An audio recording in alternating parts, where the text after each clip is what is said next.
How to find old emails in Gmail. Hello everyone, welcome to this channel. I'm Emily and I'm here to help you out today. So without any delay, let's get started. Now to find the old emails in Gmail, first of all launch the Gmail application on your device and make sure that you're logged into your account.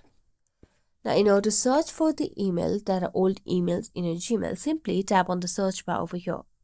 As you tap on the search bar, you can search for a keyword over here just to find the old email. Now let me search for any of these applications or these keyword, and as you do that, you'll be able to see all the possible solutions or the options over here.